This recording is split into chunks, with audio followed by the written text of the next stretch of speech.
Greetings, good afternoon on such a lovely day. I'm Randy Best, the leader of the Society, and welcome to the weekly meeting of the Ethical Humanist Society of Triangle. The Ethical Humanist Society of Triangle promotes the use of reason and science in the search for and commitment to living an ethical life that benefits all humanity. We believe that personal inquiry, responsibility, and accountability are the best basis for ethical decision-making. Our weekly forums seek to broaden our understanding of ethics and human nature, and our congregational community encourages us to share diverse opinions, friendship, and camaraderie. We welcome everyone to share our journey. Well, we're very fortunate today to have with us a very well-known, world-renowned psychologist in the area of positive psychology. Our speaker, Barbara Fredrickson, has a PhD from Stanford, which she received in 1990, 20 years after I did. She has been at the University of North Carolina for several years now after coming from the University of Michigan. She is the Keenan Distinguished Professor of Psychology and has a wide range of publications and books to her credit. So I know we are all looking forward to hearing from Professor Fredrickson today. So without further ado, Barbara.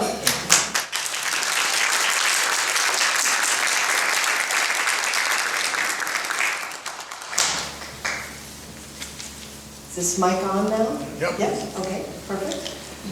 Thank you all for coming to listen to a little bit about positive psychology this afternoon.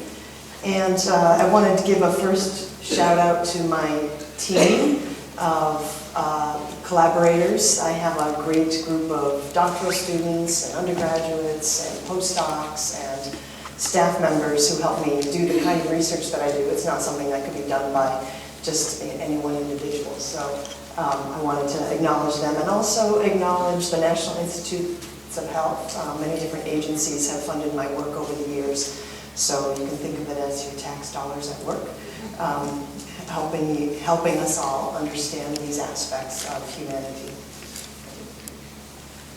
I want to acknowledge, first of all, that it sometimes is hard to stay on the optimism glass half full side, especially when we have such heart-wrenching events of terrorism.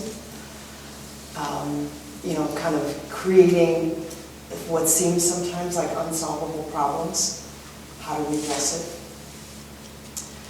We also have continued acts of race-based violence that, again, crop up all over this country and fueling the Black Lives Matter movement. And again, sometimes these feel like problems that are so large, so deeply entrenched. How do we begin to get our minds around them? We have natural disasters too. How do we get aid to the right people at the right time? This was from this fall in California.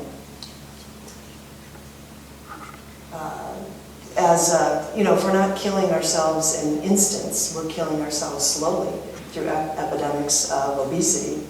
And we now have a country where easily a third of our citizens are overweight or obese.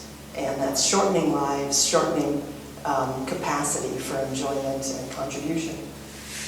Closer to home, many of us have been in this kind of situation or had a loved one in this situation where you're waiting for bad news. Or our younger people are often, many of us, not just young, but still trying to figure out how can I make a contribution?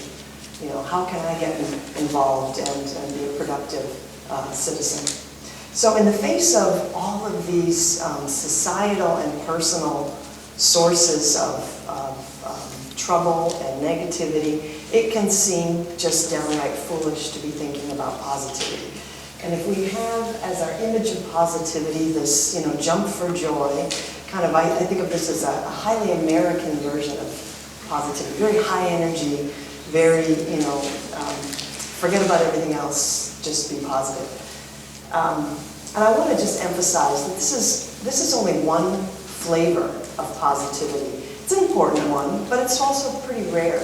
You know, many more quieter positive emotions are what populate our day-to-day lives, like feeling deep in your bones grateful for your current circumstances or the blessings in your life, or feeling that your situation is just so right that you want to kind of cherish and savor your current circumstances and create more moments like that in your life, feeling serenity. Or sharing a laugh with a friend, you know, these moments of amusement and levity that you can cherish. Being inspired by great leaders. And then I think most important of all, feeling connected and close in moments of positive connection with others, which, as I'll mention in a moment, I think of those moments of connection as instances of love. So one thing I want to just emphasize is that emotions, positive emotions and negative emotions, they're short-lived phenomena. They're like a wave that, you know, rise up, have a mind and an embodied component, and then they dissipate. They last on the order of seconds, maybe minutes, not hours, months, days. I mean, there are emotional traits and then moods that can be long-lasting, but an emotion is an embodied state that is an instant. Okay, so it's important to recognize that no emotion is built to last. Even the ones that feel so good, and we'd like to have them last. Okay, so one of the problems, I think, with positive psychology more generally is people are so interested in happiness, and they want that happiness to be a lasting phenomenon. But emotions come on like a wave, they have ups and downs. And so we shouldn't bemoan the fact that they end. What's most important about sort of rising our tide of well-being, which is different than an emotion, just feeling overall satisfied with life and so on. What's important there is how frequently we experience our positive emotions. Not the intensity of them, not the duration of them, but the frequency. That more frequent positive emotions will kind of rise that tide of well-being and help us experience more satisfaction and contribution in life, a sense of being a contribution. And so these are ideas that I've written about in 2 books that I have, one on positive emotions more generally, called Positivity, and one especially on what happens when 2 or more people experience positive emotions together, and that's my book, Love 2.0. And I just want to touch on some of the core ideas, but if you're interested in learning more, I have a free online course through Coursera, I have these books, there's other ways, so I'm just giving you a little taste today, so if you're interested in learning more, just feel free to ask. So one of the core ideas about these micro moments of positive emotions, no matter whether they're the high energy ones or the calmer ones, they all come with a particular way of changing the way our brains work. And so if you just imagine for a moment that you wear this water lily and your face is tucked down inside of those petals. This is really early in the morning before the sun has risen. But when the sun rises, you know, things begin to change. Your perspective is widened because those petals move away from your face. And this is not just a flowery metaphor, it describes how the brain functions on positivity, or on positive emotions, that we know from brain imaging studies, from eye tracking studies, from behavioral studies, that our peripheral vision literally expands when we experience mild positive emotions. We can see more. And when we can see more, we can see the big picture.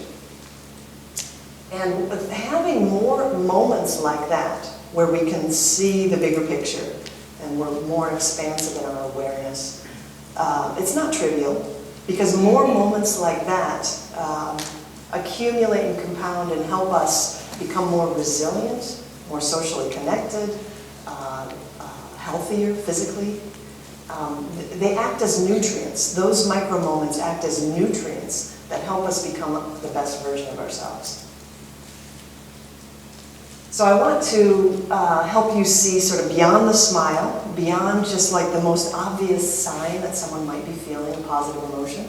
But of course, the smile, I feel like we should have some movements called Take Back the Smile, because the smile is so often kind of co-opted into marketing or some other behaviors that make us suspicious of somebody smiling, rather than just assuming that smiling is, a good thing.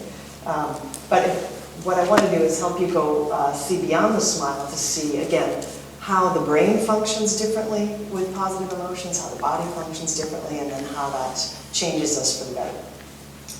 So one way, again, as we know from laboratory studies, brain imaging, eye tracking, and so on, as positive emotions broaden our awareness, they also broaden our sense of possibilities. That if you're feeling neutral or negative, you might just have one or two of these signposts sort of in your mental direction, idea about what you might want to do next. Whereas if you're feeling positive emotions, you're more likely to think, oh, I could do this, I could do this, I could do this. So you have many more ideas about what to do next. And that is associated with, or accounts for, the greater creativity that people show when they're experiencing more positive emotions. And with that greater creativity, another aspect that goes with that is greater resilience, a better ability to bounce back from adversity and not get sort of crushed by it. So people who are resilient, what's really important about people who are resilient is they're not putting their heads in the sand and not ignoring the troubles that they face. We did an early study on people's responses to 9/11 and found that people who score higher on resilience, they feel, every bit as sad and angry and scared as everyone else. But people who are not resilient kind of stop there. People who are resilient feel all those negative emotions, and they feel grateful, and they feel inspired by the heroism, and they feel love for the people in their lives. Okay, so it's what's different between less resilient people and more resilient people is that addition of the positive emotions kind of held side by side with negative emotions, giving people a sense of hope and possibility.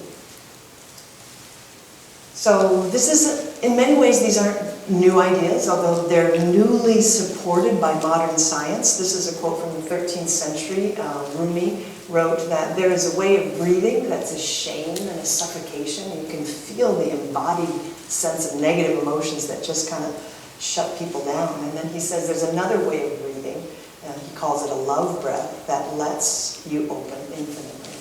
Now, so this is an idea from the 13th century, now supported by modern science, up until you get to the word infinitely. We still have some ways to go with research. But anyway, another way that positive emotions broaden is that they unlock other focus.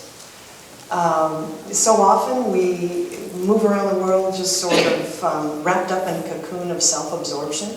And positive emotions help remind us that, there are other people in the room, there are other people in this world. They allow us to, or make it more likely that we think in terms of we than in terms of me versus you. They help us take another person's perspective better.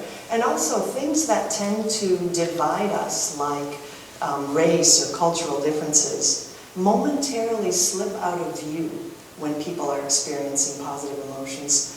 And this, I want to just tell you briefly about a study that one of my former doctoral students, Kareem Johnson, did for his dissertation. There's a really entrenched phenomena in psychology called the own race bias in face perception, and that people are especially good at recognizing others who are of their same race, but not so good at recognizing people across racial lines. When When people are feeling neutral states or negative states, in the laboratory we're able to replicate that phenomenon, just like it's been in the rest of the research literature. When people feel mild positive emotions, that own race bias and phase perception disappears. So the first step in making diverse communities to have relationships, the first step of a relationship is recognizing an individual. You can't have a relationship with a category of people. You can have a relationship with a person that you recognize from the last time you saw them. So positive emotions, I think, are especially important for working in diverse communities and diverse schools and so on.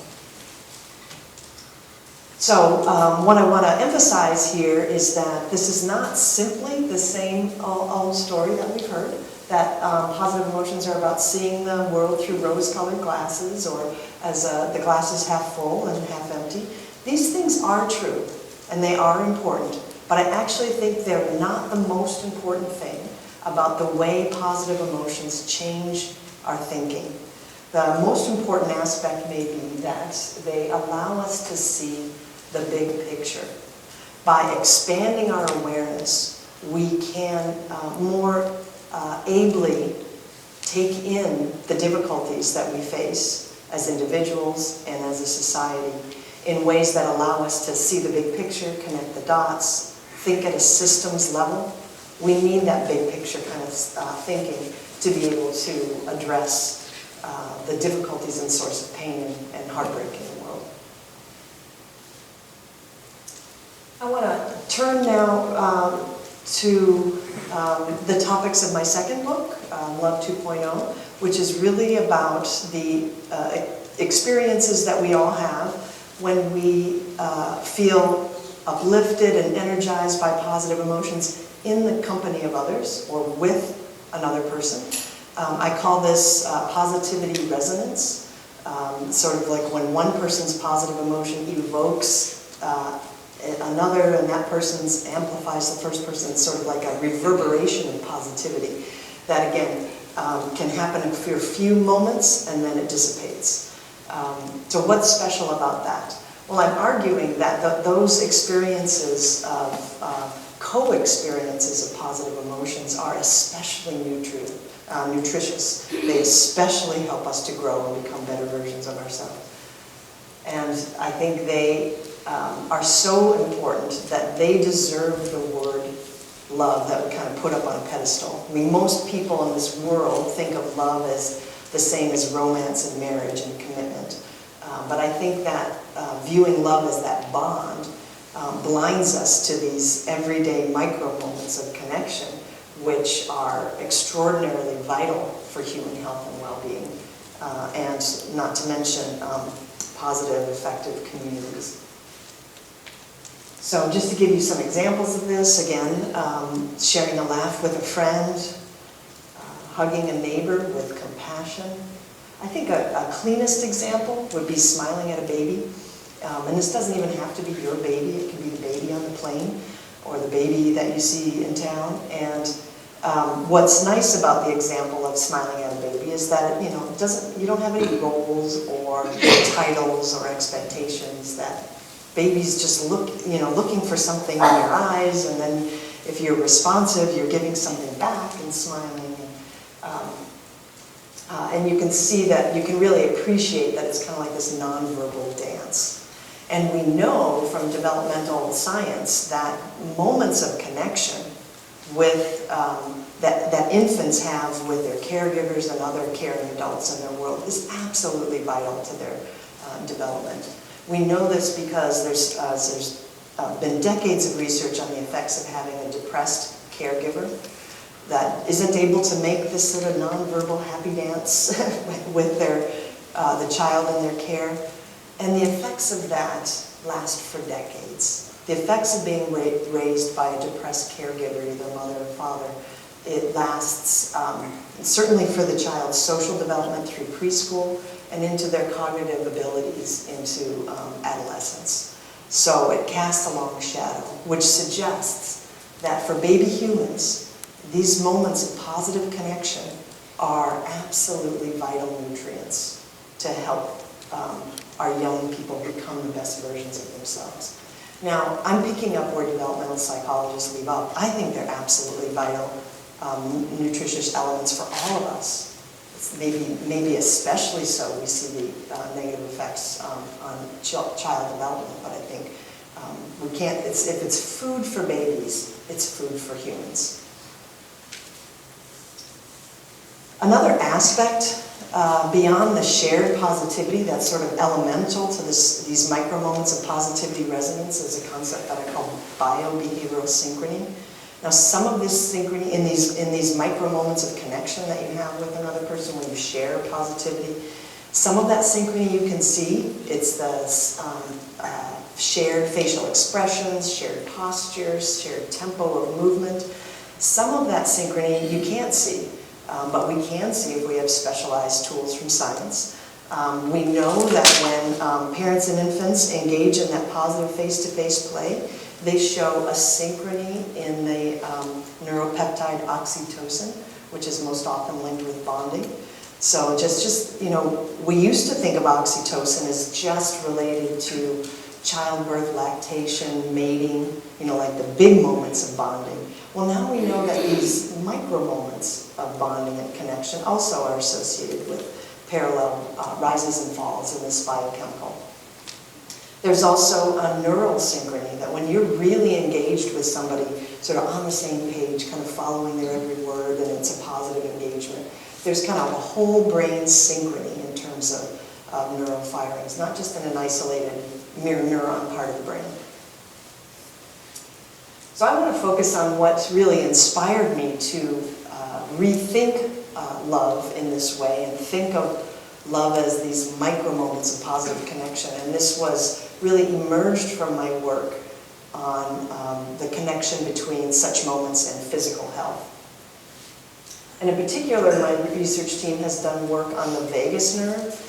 And your vagus nerve is your 10th cranial nerve that emerges from your brainstem to connect your brain to your heart and to your other internal organs. And one of the jobs of the vagus nerve is to calm your racing heart after a fright, so that if you got in a near-miss car crash and you're okay, but you're just trying to settle down after that, that's your vagus nerve kind of bringing you back to calm. When your vagus nerve is functioning especially well, it also slows your heart rate just a touch every time you exhale. And that creates a healthy variability in your heart rate. That speeds up a little bit while you're breathing in and slows down a little bit when you're breathing out. And so the vagus nerve, when it's functioning well, has that heart rate variability. It's one of the things that your physician wants to know. If you've had a heart attack, they want to know your heart rate variability to be able to understand what your prospects for recovery are.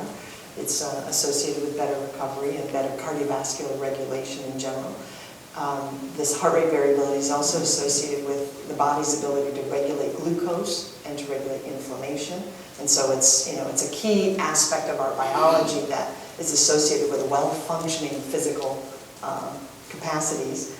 Psychologists are very interested in it too, because people with higher heart rate variability within bounds in this healthy range also are better able to regulate their attention, better able to regulate their emotions, and because of those two, have better social skill. And so it seems to be an aspect of our biology that's connected both to our psychological experiences, social experiences, as well as our physical health. And in our studies, what we've done is we've tested what difference does it make to experience more positive emotions in a daily basis by randomly assigning some people to change their daily diet of positive emotions to have more, especially of the warm, connected, tender, compassionate ones, relative to another group that's randomly assigned to not do that, or to learn techniques for that after the study's over. And so what we do is we randomly assign people to learn one of two different ancient meditation techniques. And we've focused in particular on what's called loving kindness meditation, or just kindness meditation, which is about, again, helping people learn to self-generate tender, warm, caring feelings towards the self and to others. And what we found is that it improves people's cardiac health. We measure people's heart rate variability at the start of the study. By random assignment, people learn this meditation technique or not. And their positive emotions in day-to-day life are measured at the end of the day with a simple survey that measures 10 different positive emotions, 10 different negative emotions. And then we also have people rate how close and in tune they felt with people in their lives that day. And we find that two things predict the positive emotions people experience in the day. Their starting levels of heart rate variability, that's kind of replicating past work, and also whether they've been randomly assigned to learn this meditation technique. And the extent to which learning the meditation led to increases in positive emotions and increases in self-reports of this positivity resonance, or feeling in tune and connected with others. To the extent that those two things were true, people showed improvements a season later in their cardiac health, as measured by this heart rate variability. Okay, so yeah, they're kind of nudging the upward spiral here. So this is the kind of work that's gotten me to rethink, well, what's a smile for? You know, very classic views in psychology say a smile is to express positivity. It's like a readout of an otherwise unseen internal state. Another view actually turns that on its head and said, well, a smile is the real function of it is to draw out positivity in the people who witness the smile. And still others argue that the function of a smile is to kind of have this cognitive tuning, that we come to feel the same way because we catch each other's smiles. Still others have taken my work on the Broadman build and joined it up with this idea that smiles and laughter are about evoking possibilities, or positivity. It's arguing that smiles and shared laughter broaden collective mindsets and build collective resources. And what I'm arguing is that all of these are likely to be true, but another way to phrase that is that to the extent that positivity resonance is life-giving in that it improves the condition of our hearts. We also have work to suggest that it's, it has a molecular signature that brings us closer to health. That maybe a smile is a bid to create these life-giving nutrients of positivity resonance. So another way to situate this in the broader science is that these micro moments of shared positive connection may be health behaviors, every bit as important to our health as is staying physically active, eating our fruits and vegetables. In fact, there's meta-analytic work to suggest that the degree to which people feel socially embedded in their communities, the sense of positive social integration, is a better predictor of how long you'll live and your healthy longevity than is whether you smoke, what your weight is, whether you're physically active, or whether you're exposed to air pollutants. All of those other sort of public health issues get a lot more attention, a lot more federal funding, and yet the degree to which we're socially integrated is potentially a bigger predictor of health and well-being. And one thing about these micro moments of positivity resonance, you're not only potentially giving your own heart a little tune-up, you're kind of giving the other person's heart a little bit of a tune-up too. So it's not just about your own health, it's about the health of you and the people you're connected with. So we often hear this phrase, we're wired to connect.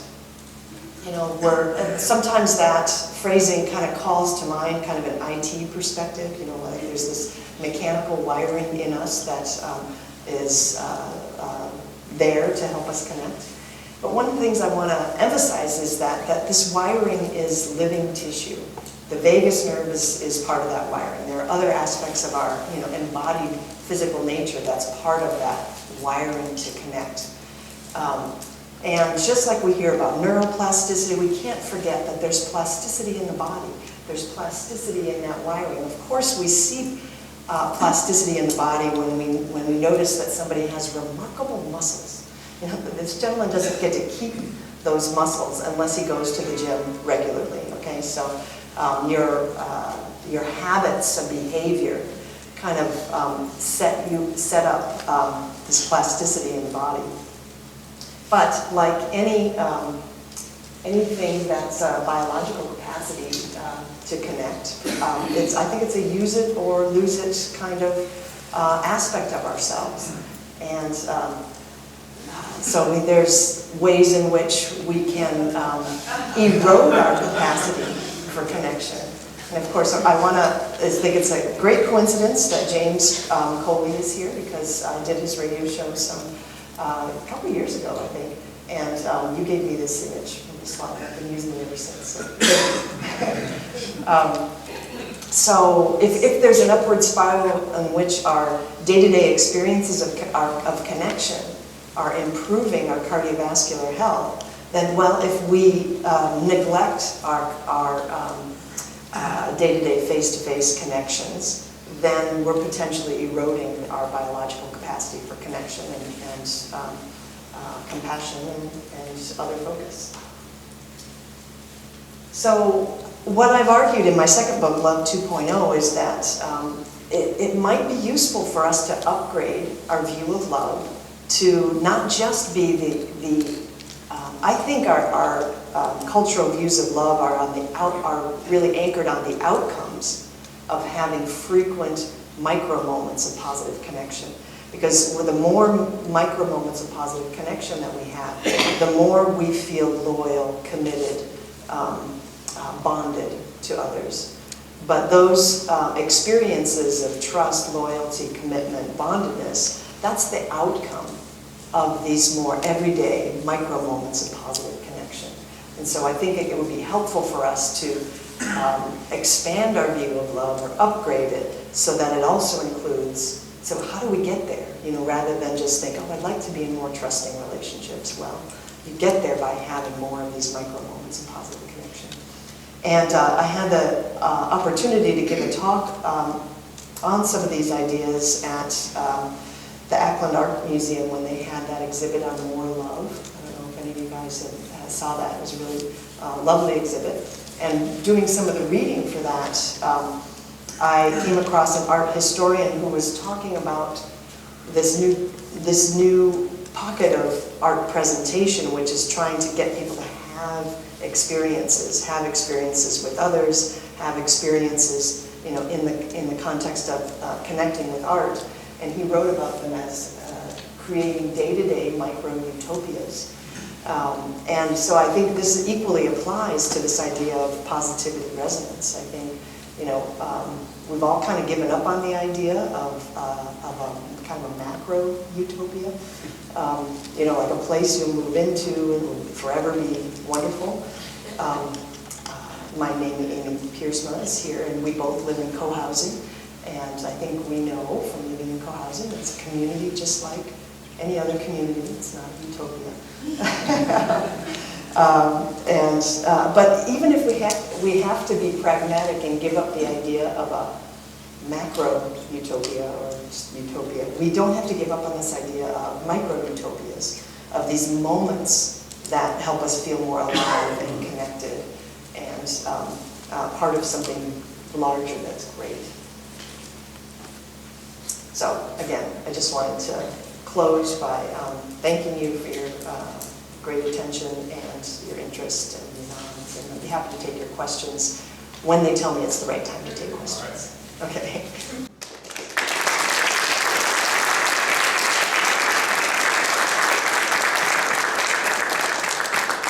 Thank you so much. I think we can jump right into the questions. Developed certain tenets, certain philosophies that kept me in a pretty positive place most of my life. And one of the things that governs sort of my daily actions is that if I go into a store, whether it be a food store, or department store, wherever I'm going to, restaurant, wherever I'm going to be, for me to expect for a positive interaction, I have to make sure that that person has a positive interaction with me. That's my primary motive. Yeah. Because I don't know what kind of a day that person's had. You have a horrible day, I don't know. But I can't expect a good reaction, a good positive reaction, unless I make sure that that person has a positive action with me. Exactly. It's a great philosophy or just tendency it's our responsibility to create these micro moments of positivity because, you know, there are all kinds of ways that we can prevent them. We can prevent them by, you know, kind of hanging back and just expecting certain things to happen. Yeah. It comes back to us, you know. Yeah. And one of the things I like about your example, too, is I didn't get a chance to emphasize this much, but these micro moments of positive connection, positivity, resonance, it's not just something that you feel with your loved ones. You know, it's something that you and any other human, or I think any other being with a mammalian nervous system, so our mammal pets, you know, can be great sources of this kind of shared positivity as well. There's actually some neat, interesting work on how, you know, that oxytocin synchrony I mentioned to you, that dog owners and their dogs, when they make eye contact, they... The person, the dog. Yeah. Yeah. Knows how to interact. Exactly. So anyway, it's not just for our loved ones. This is like about being in the community. Yes? Well, wondering about what we can do about it for ourselves. I've heard of plasticity or not. We've heard of studies where they're thinking that we're born with a set point of happiness or sadness. If we're happy, bad things can happen. We'll get back to being happy. If you're a sad person, you can win the lottery, but you'll get back to your low set point. So what can we do if we want to be positive or negative? You know, there's a lot of research on the sort of genetic, biological given kind of set point idea to happiness. And the best research suggests about 50% of the individual differences, you know, among us can be attributed to our genetic inheritance. And there's actually some really fascinating work that is now is pinpointing on which chromosome does this lie. So that's sort of, you know, there's some leading work on that area.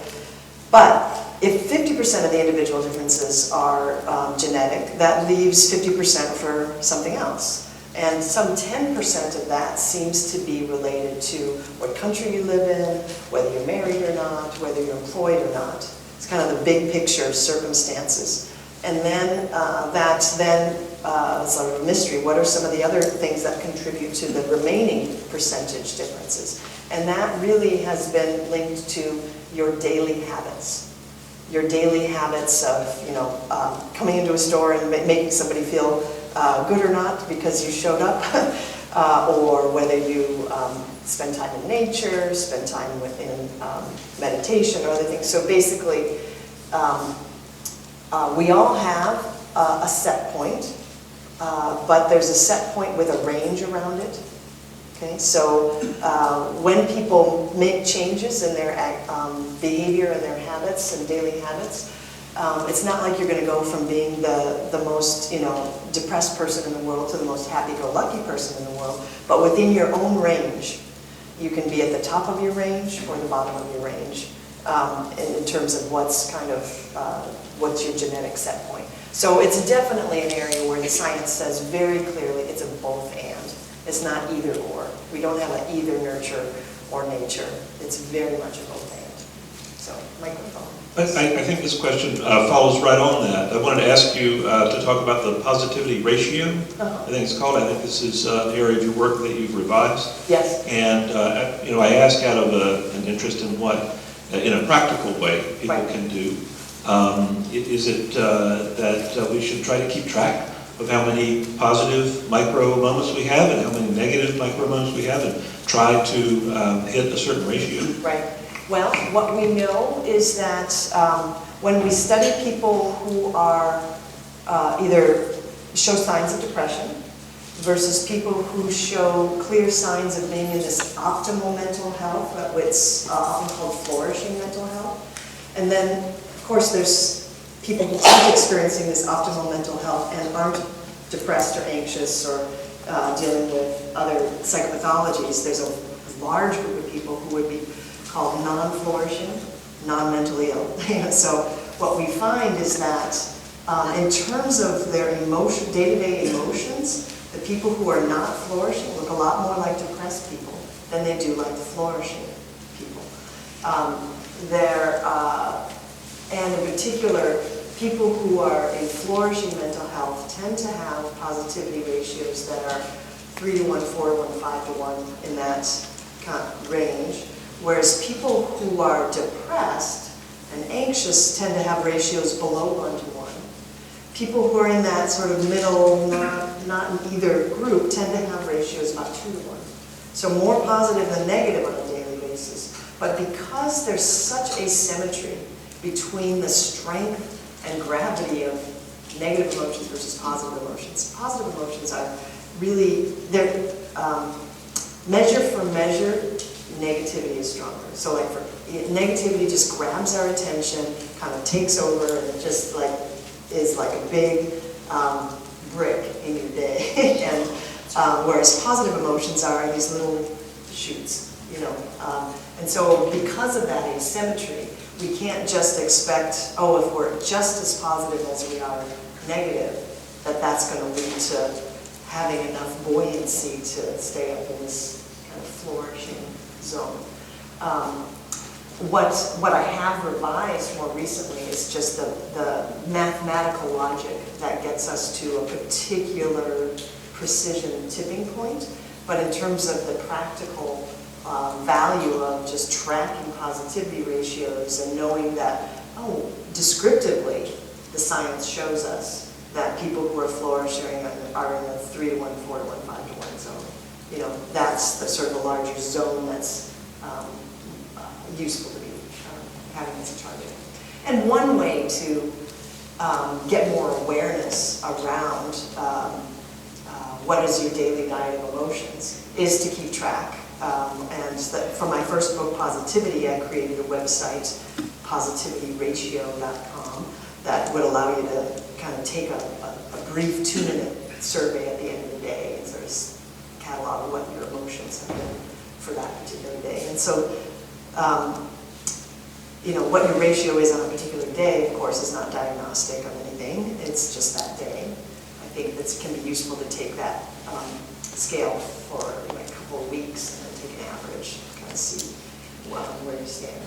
So, and we found that just simply taking that scale doesn't necessarily raise people's positivity, but it's a good kind of way to measure whether other activities that you're doing that would help you increase your experience of positive emotions, whether it's, you know, trying to create more positivity resonance in your life, or taking a new meditation practice or other things. It can be a way to see whether that's making any difference. Thank you for the question.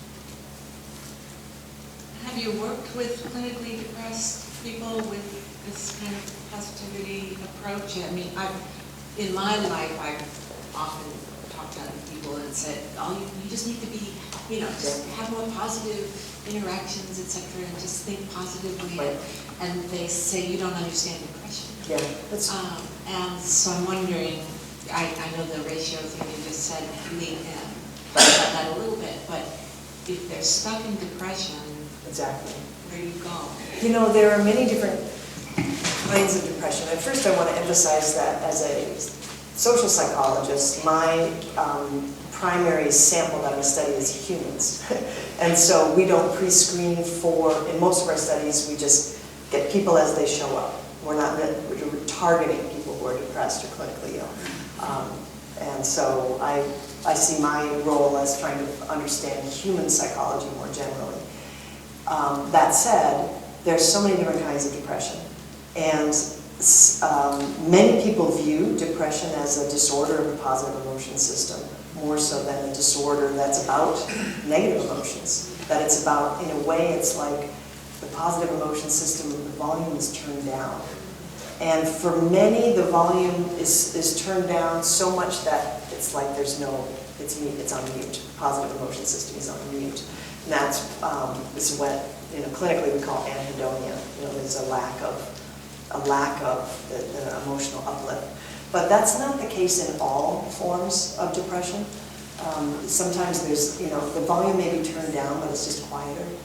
And so for those forms of depression, I think that the tools of positive psychology can be very helpful, and especially in preventing depression relapse and dealing with mild depression. one of my colleagues, Sonia Libromierski, who wrote the book The How of Happiness and the Myths of Happiness, she's done some work with using this as a treatment for mild depression. But there's a need to take a very integrated approach. Hi, I really enjoyed your talk, and I'm interested in your feedback on cognitive behavioral therapy, especially Ellis's rational emotive behavior therapy, where I think the goal there is not necessarily to replace negative thoughts with positive thoughts, but to replace irrational or distorted thoughts with more realistic thoughts. So, especially with Ellis, it seems like his system is trying to push people to think more realistically, more rationally, versus, in fact, he tends to be critical of, positive thinking. So I'm interested in your feedback on it. Exactly. As psychology kind of went through the 20th century, there was a lot of interest when psychology first formed, going back to William James more than 100 years ago, in emotions. And then behaviorism kind of took hold in psychology, and emotions were just kind of thrown out the window as legitimate targets of study. And in the 60s or so, it was okay to talk about thoughts. Not emotions, but thoughts. And it's kind of out of that tradition of the cognitive revolution in psychology, where cognitive behavioral therapy emerged, that thoughts are the basis of experiences and sometimes mental illness. So it was cognitive behavioral therapy was a way to move as a different opportunity than just talk therapy, to kind of focus in on people's underlying assumptions and change those. But it was very decidedly not about positive thinking, because there was kind of a little bit of a suspicion about positive thinking at that time, again, because there was a suspicion about emotions or kind of self-deception. And the version of positive thinking that was kind of around at the time was kind of a Norman Vincent Peale approach. And I think what has changed in the field is that, and my work really comes out of emotion science. So trying to understand, why do humans experience these positive emotions, these uplifted states at all? What's their function? And what we learn is that, well, one of their functions is to expand awareness and help people grow.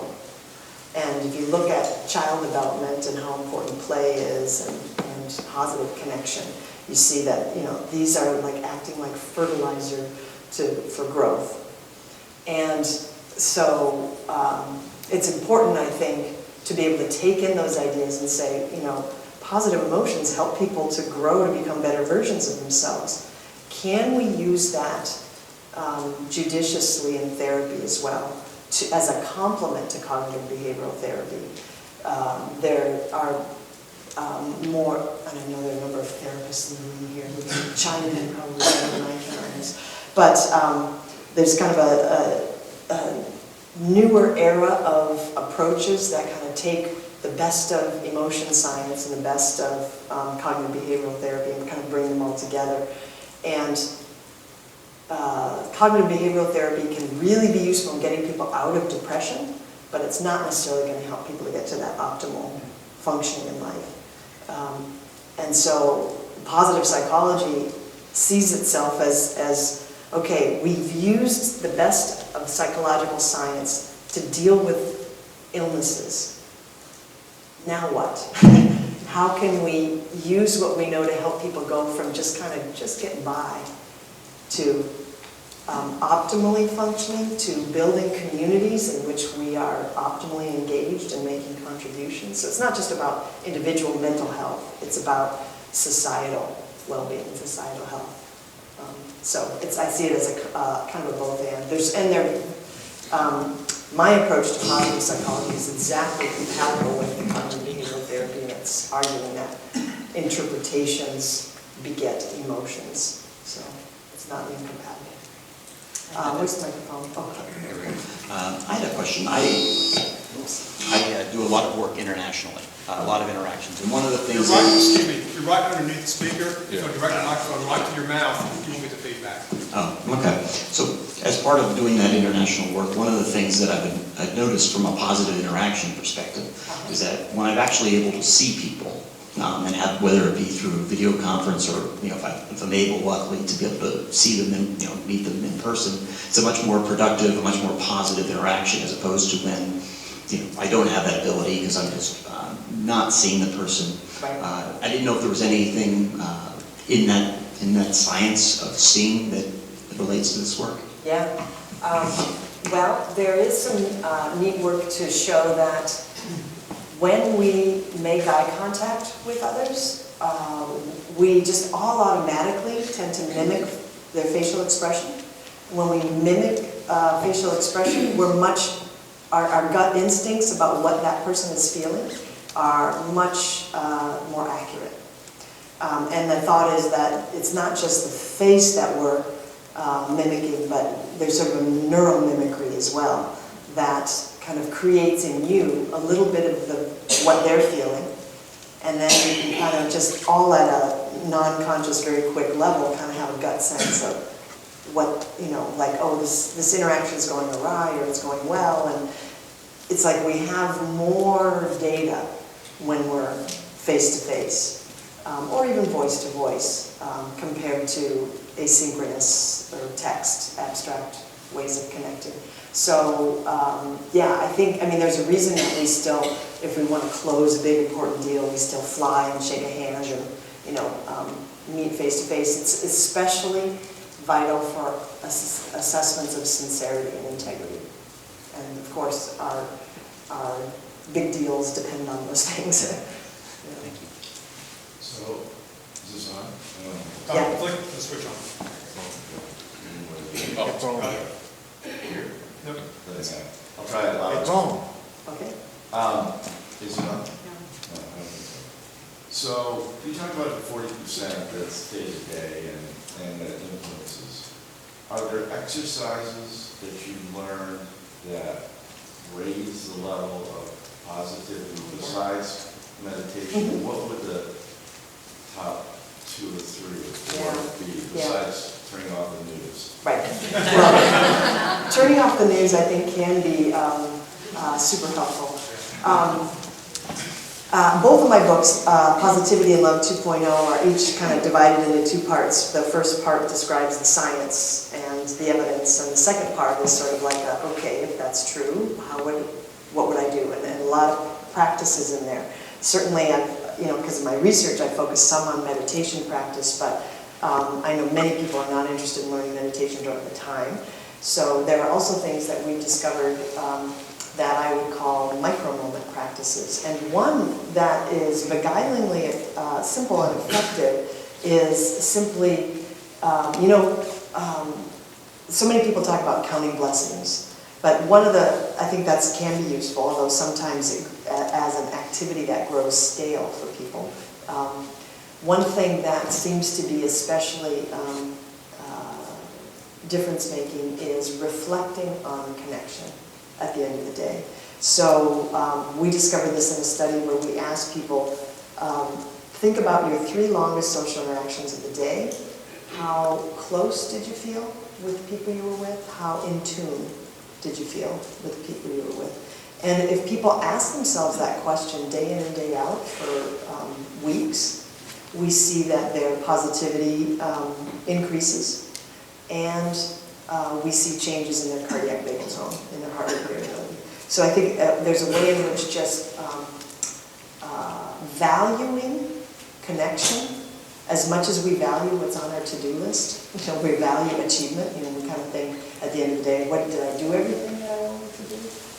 When people think, well, did I connect with people in the way that I'd like to, and evaluate that every day. That's a real simple practice that can be. Can you do that electronically, or just follow on with that? Can you connect with people electronically, the synchronization you're talking about? Well, it's tougher because there's a way in which, when we bring our biological human instrument into the mix, that our emotions can be evoked by their other person's emotions, and that if we're just connecting abstractly through words, We might have our own positive emotional experience, but it's not necessarily being echoed and amplified by the other person in real time. But certainly people feel connected and part of a community through their digital relationships. It may not have, if you think of like certain foods are like superfoods and other foods are just The people at the ordinarily party nutritious. connected? With the Yeah. people at the party, they're connected? Yeah, They're not connected. yeah, no, I think it's, when it becomes an emoticon kind of way of connecting as opposed to a real lived connection, I think there's a little bit of the nutrients are lost. It's kind of like maybe refined wheat versus whole wheat or something. Okay, we have time for one more question. Okay. In regard to what you've just been talking about, I find that I often do that in the evening and think about my social connections, but I've always thought that was more of a female activity. Have you noticed in your studies that, more females do that than men? Yeah. I don't know, maybe men do that. I just assumed they did not. Yeah, well, we generally, in terms of the way people respond to some of these different practices, we generally don't find differences between men and women. Where we do find differences between men and women is people volunteering to be in our studies. And so we often have a waiting list of white women for our studies, and then anybody who's male or ethnic minority, gets into the studies. So there are gender differences in certain aspects of it, and it's possible that an exercise like this one will be poised. One of my current doctoral students, Brett Major, is working on this now. It's possible that it could have a bigger effect on men because it's not close to what they might be doing as a daily basis, whereas the assignment may not have as big an effect on women. So it could be both ways. We always look for gender differences. We don't often find them, but we do find them again in terms of who shows up in the lab.